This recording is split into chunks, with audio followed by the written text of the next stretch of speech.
Hi students, welcome to వరండా race. ఈరోజు మనం వేదిక్ మ్యాథ్స్ గురించి డిస్కస్ చేయబోతున్నాం. వేదిక్ మ్యాథ్స్ అంటే ఏమిటి? చాలామంది స్టూడెంట్స్ బ్యాంక్ కాంపిటేటివ్ ఎగ్జామ్స్లో క్యాలిక్యులేషన్ చేయడానికి ఇబ్బంది పడుతూ ఉంటారు. అంటే లెక్కల గురించిన కాన్సెప్ట్ అంతా తెలిసినప్పటికీ సమ్స్ చేస్తున్నప్పుడు టైం ఎక్కువగా వేస్ట్ అయిపోతూ ఉంటుంది. ఎందుకంటే వాళ్ళకి క్యాలిక్యులేషన్స్ని, అదే ఎడిషన్స్ని కానీ, మల్టిప్లికేషన్, సబ్ట్రాక్షన్, డివిజన్ ఇలాంటి వాటిని ఎక్కువ టైం చేస్తూ ఉంటారు. దానివల్ల మార్క్స్ తొందరగా గెయిన్ చేయలేకపోతుంటారు. అందుకోసమే మనం వేద గణితాన్ని నేర్చుకోవాల్సిన అవసరం ఎంతైనా ఉంది. అసలు వేద గణితం మనకేం చెప్తుంది? What is Vedic maths? It is a collection of techniques to solve the mathematical arithmetic in easier and faster way.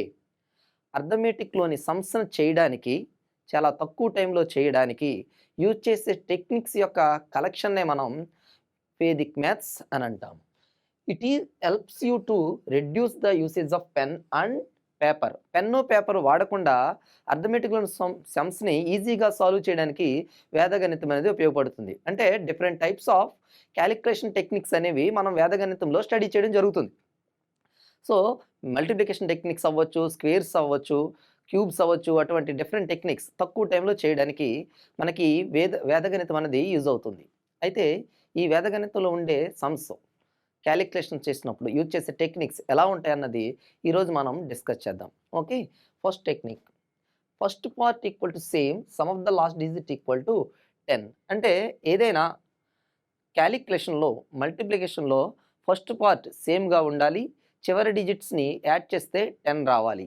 Example 24 × 26 అనే సమ్మని తీసుకుంటే మనం నోట్ చేసినట్లయితే 24, 26. ఇందులో ఫస్ట్ పార్ట్ ఎలా ఉంది? సేమ్గా ఉంది. నెక్స్ట్ 4 and 6 యూనిట్ డిజిట్స్ని యాడ్ చేసి వస్తుంది 4 + 6 = 10. ఇటువంటి క్వశ్చన్స్ ఇచ్చినప్పుడు మనం ఈజీగా ఎలా సాల్వ్ చేస్తాం? ఫస్ట్ మల్టిప్లికేటింగ్, లాస్ట్ డిజిట్స్ రెండింటిని మల్టిప్లై చేయండి. 4 × 6 ఎంత అండి? 24. నెక్స్ట్ ఇక్కడ సేమ్ డిజిట్ ఏదైతే ఉందో దాని నెక్స్ట్ డిజిట్తో మల్టిప్లై చేయండి. 2 ఆఫ్టర్ డిజిట్ 3, 2 తర్వాత వచ్చేది 3, కాబట్టి 2 3s are 6. సో ఆన్సర్ ఎంత అంటే 624.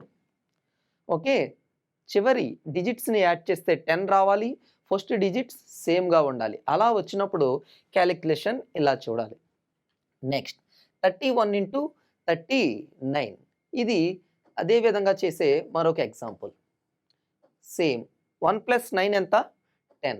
1 + 9 = 10. Next 3 and 3 are same numbers. So same 1 × 9, 9. 3 after number 4. 3 4s are 12 and value 9. కానీ మీరు అబ్జర్వ్ చేసినట్లయితే ప్రీవియస్ క్వశ్చన్లో ఇక్కడ డబల్ డిజిట్ వచ్చింది, కానీ ఇక్కడ సింగిల్ డిజిట్ వచ్చింది. కానీ ఇటువంటి క్యాలిక్యులేషన్ చేస్తున్నప్పుడు ఎప్పుడు కూడా లాస్ట్ ప్రొడక్ట్ ఎప్పుడు డబల్ డిజిట్ రావాలి. సో డబల్ డిజిట్ రానప్పుడు ఏం చేయాలంటే దాని వాల్యూ చేంజ్ చేయకుండా దాన్ని డబల్ డిజిట్గా మార్చాలి. అలా జరగాలి అంటే మనం దాని ముందు ప్లేస్లో 0 ఉంచాలి. సో టోటల్ ఆన్సర్ ఎంతండి? 1209. నెక్స్ట్ 103 × 107. మీరు దీన్ని అబ్జర్వ్ చేసినట్లయితే ఇది 3 డిజిట్ నెంబర్, కానీ మీరు దీన్ని 2 పార్ట్స్గా స్ప్లిట్ చేసినట్లయితే 10/3, 10/7 అవుతుంది. ఓకే, 10 10 సేమ్, ఇక్కడ కూడా 3 + 7 = 10 అవుతుంది. So first of all we multiplying 3 × 7, that equal to 21. 10 after number 11. So 10 × 11 = 110 and 21. So our result is 11021. So 3 digit number ఇచ్చినప్పుడు కూడా మనం ఇలా మల్టిప్లై చేస్తాం. Next second model, first digit equal to consecutive, some of last digits equal to 10. So మొదటి మోడల్కి ఈ రెండవ మోడల్కి ఉన్న తేడా ఏంటంటే చివరి డిజిట్ని 10 యాడ్ చేయడం ఒకలాగా ఉంటుంది, కానీ స్టార్టింగ్ డిజిట్స్ సేమ్ అవ్వవు. అవి కాన్సిక్యూటివ్స్ అవుతాయి, అంటే పక్క పక్కన ఉండే డిజిట్స్ అవుతాయి. మీరు ఎగ్జాంపుల్కి చూడొచ్చు, ఇక్కడ ఉన్న నెంబర్లు ఏంటి? 18, 22. ఒకటి 18, ఇంకొకటి 22. 18 and 22. ఇవి అబ్జర్వ్ చేసినట్లయితే 8 + 2 = 10 అవుతుంది. 1, 2 అనేవి వరుస సంఖ్యలు అవుతున్నాయి. ఇటువంటి క్వశ్చన్స్ ఇచ్చినప్పుడు బిగ్గెస్ట్ నెంబర్ ఏదైతే ఉందో దాన్ని చూడండి. బిగ్గెస్ట్ నెంబర్ ఎంత? 22. దీన్ని రౌండ్ ఫిగర్గా రాయండి, అంటే 20 + 2 అని రాసుకోవచ్చా? సో మన ఆన్సర్ ఏంటంటే ఈ రెండు స్క్వేర్ల మధ్య డిఫరెన్స్ 20 స్క్వేర్ మైనస్ 2 స్క్వేర్. ఓకేనా? 22లో ఎన్ని టెన్స్ ఉంటాయి? 2 టెన్స్, కాబట్టి 20 అని తీసుకున్నాం. Extra unit plus 2. So 20 square అంటే 400 మైనస్ 2 స్క్వేర్ అంటే 4. సో మన రిజల్ట్ ఎంత? 396. ఇది ఎప్పుడు వాడతాం రూలు?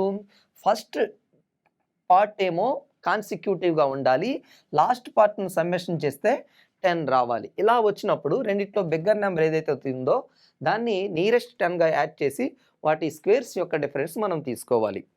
Okay, next 37 × 43. 37, 43. మీరు మరలా అబ్జర్వ్ చేసినట్లయితే 7 + 3 10 అవుతుంది.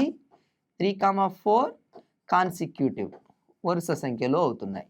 సో మరలా ఇందులో బిగ్గెస్ట్ నెంబర్ ఎంత? 43. దీన్ని 10 పార్ట్గా రాస్తే 40 + 3. సో మన రిజల్ట్ ఏమవుతుంది?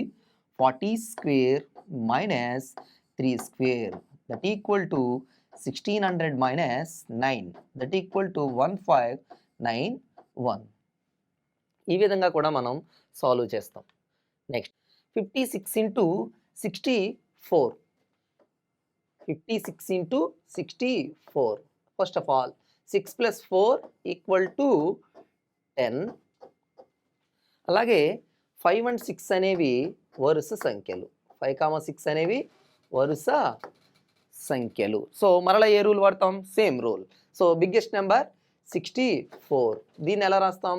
60 + 4. So first of all we take 60 square, next minus 4 square. 60 square ఎంతమ్మా? 3600 minus 4 square 16. సో ఆన్సర్ ఎంత అవుతుంది? 3584. ఓకే స్టూడెంట్స్, ఈరోజు మనం వేదిక్ మ్యాథ్స్లోని మల్టిప్లికేషన్స్లో 2 టైప్స్ కోసం డిస్కషన్ చేసాం. సో మీరు వీటిని జాగ్రత్తగా స్టడీ చేయండి.